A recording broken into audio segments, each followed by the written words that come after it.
working on ecosystems and biotic and abiotic factors. So your learning intention is, I am learning about biotic and abiotic factors. And of course, we've been working on this for a little while. So the first thing we're going to do is we're going to all log into my PLTW and we're going to read biotic and abiotic factors. Everybody go ahead and get your computers out.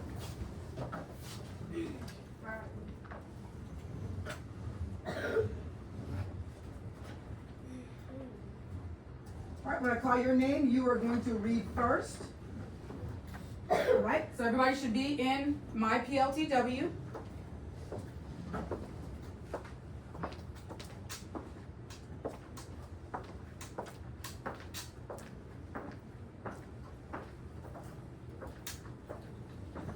Okay.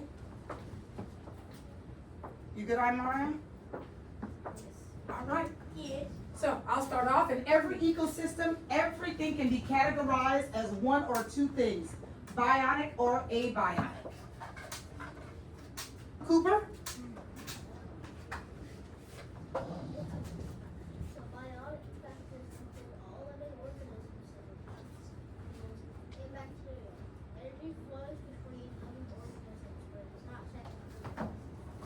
Abiotic factors are not non-living environments that have One paragraph. Paragraph 2, Ian. Abiotic factors are non-living parts of an environment that can have major influence on living things. Examples of biotic factors include sunlight, water, rocks, and soil. All right, Ethan. Abiotic factors also include matter such as Longi. Trove. nitrogen that is recycled through the ecosystem. For example, nitrogen is present in living animals. When the animals die, the nitrogen is released into the soil. Plants absorb the nitrogen through the roots and use it to grow plants. The plants then become a food source for animals and the cycle continues. So what is a producer in this section? The nitrogen. The producer is the plants. All right, does everybody agree that plants are producers? All right, okay. Who's gonna be a consumer? The frogs? Anybody else? No, just in the natural environment, who is a consumer of the plant? Bugs. Animals. Bunnies. What bunnies? A rat. Do rats eat Deer. grass? Oh wait, what was it? Cow. Deer, cow, and moose, Horse. horse. All right. A donkey. All right. Ecosystems can be any size. A pond is a small ecosystem. In a pond, the sun is a source of energy for algae. What is the sun? It's a source of energy. Is it a consumer or a producer? Producer. Producer. All right. Herbivores, like some fish and insects, eat the algae. What is algae? It's like Producer or consumer? Producer. All right. These organisms might be consumed by carnivores. What are carnivores? It's a thing that eats. So these organisms might be consumed by carnivores like some snakes, birds, and frogs. The biotic organisms in the pond are affected by the amount of water in the pond, which can change based on abiotic factors like rainfall or temperature. All right, Rasheen? And enter habitat like grasslands, thrushes. Oh, read that one, go back one more time. What's that word again? And And entire habitat like grasslands stretching across multiple countries, and Africa is also considered a large ecosystem. all right, so biotic factor. Biotic factors are living components of an ecosystem, such as plants and animals. All right. So biotic, what does bio mean? Life. Abiotic factors are non-living components of an ecosystem, such as water, sunlight, and oxygen. So if bio means life, if we put an A in front of that, abio, what does the A mean? Not life. That's right, without life or no life. Non-living. All right, non-living. All right, so we're gonna watch a quick video. Go ahead, close your computers for the time. And we're gonna watch a quick video on biotic and abiotic or components. 5G business internet from T-Mobile means avoiding the limitations of wired infrastructure. Ecosystems contain numerous factors that affect its success. In today's episode, we are going to look at the difference between biotic and abiotic factors and see how they interact to create a living, growing ecosystem.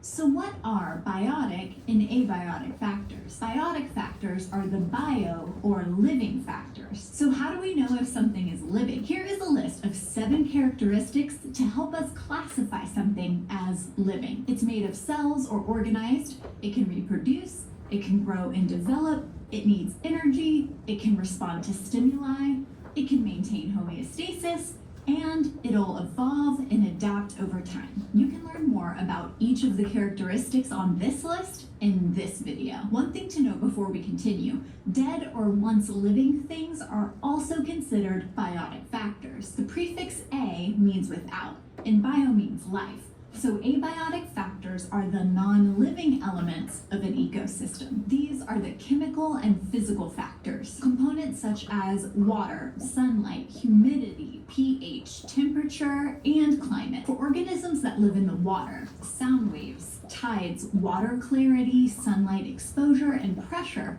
are all considered abiotic factors. Any ecosystem, no matter how large or small, will contain both biotic and abiotic factors.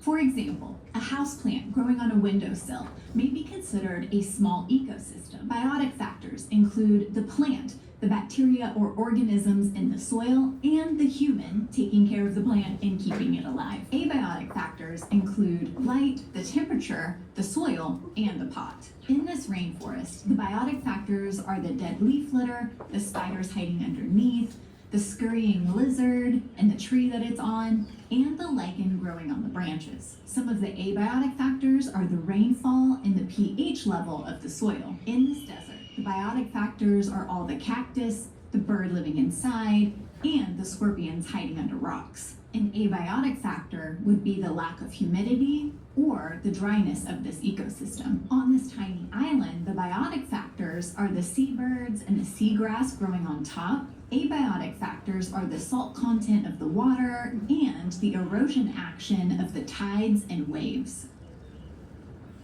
To survive, these biotic factors need all of the abiotic factors. Even slight changes in abiotic factors can have a significant impact on the organisms in an ecosystem. Photosynthesis is a great example of abiotic factors such as sunlight, water, and the chemicals in the air working together with a living organism or a biotic factor, the plant. This is really important because every food chain or food web begins with plants or producers. This snowshoe hare changes the color of its fur as its environment changes to help it camouflage and avoid predation. The white snow is an abiotic factor that causes the hare to grow different color fur, so it's more successful in the environment. Bacteria, fungi, and microorganisms in the soil change the chemical composition. Algae and microorganisms in pond water change the oxygen level to make the water more or less hospitable to other organisms. Floods can change the terrain of an environment. Forest fires can be caused by lightning from thunderstorms, completely changing the physical and chemical makeup of the forest. What are the biotic and abiotic factors in your current ecosystem? Look around, see what you can identify. If you want to learn more science, you can check out this video. All right, so let's talk The real quick. man who works hard sweats hard. Old Spice. Now, she gave some examples of interactions that happen in an ecosystem. So what are some things that you can think of or animals or abiotic and biotic factors that rely on each other in our ecosystems locally, like our low country ecosystems. Plants, and what are they working with? So plants, is it biotic or abiotic? Biotic. So what are some abiotic things that plants need? Sunlight. Sunlight. And do we have sunlight here? So that is an example. Sea animals. So what do sea animals, they are biotic. So what are some abiotic components that sea animals need? Water. Water. All right. And do they need sunlight? Yep, some of them do, yes. Like All right. turtles. Like turtles, all right. Do you have one? Scoot up. Come on. Pond on the floor. A pond. So a pond is an entire what? Ecosystem. All right. So we need to know some biotic and abiotic that interact and work together inside of this pond ecosystem. Rasheen? The temperature. Oh, the temperature, what does that be? Like Is that abiotic or biotic? Is abiotic. Okay. And what needs the temperature? So that's one. What is it interacting with? With the plants, because if there's not like the right temperature, the plants won't grow. That's right. That's true. Right. It could die if it's not the right temperature.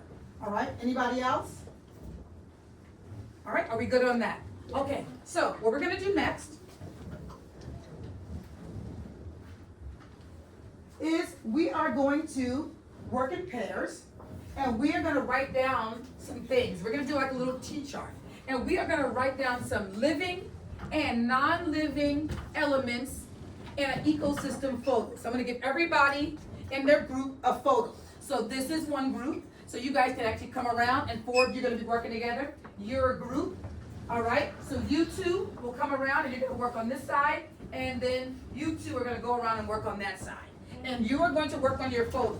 You're going to label your photos on biotic and abiotic factors or elements in your image. So there you go. You guys coming around.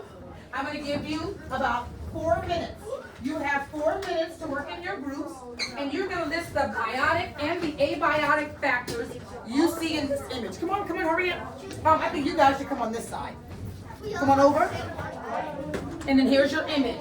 Put your name on it, and you're going to label the biotic and abiotic factors. You can write on the sheet. Let's go. Yeah, put our name.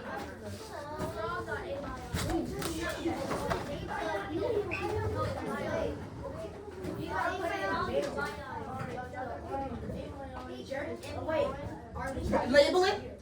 You need to label it.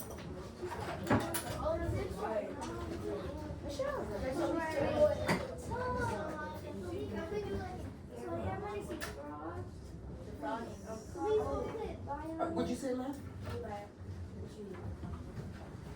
Is the tree abiotic? No, Why?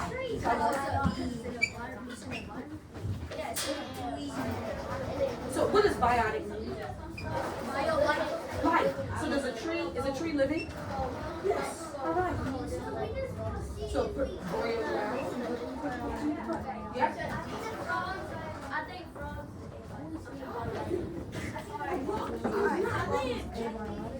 No, it's biotic.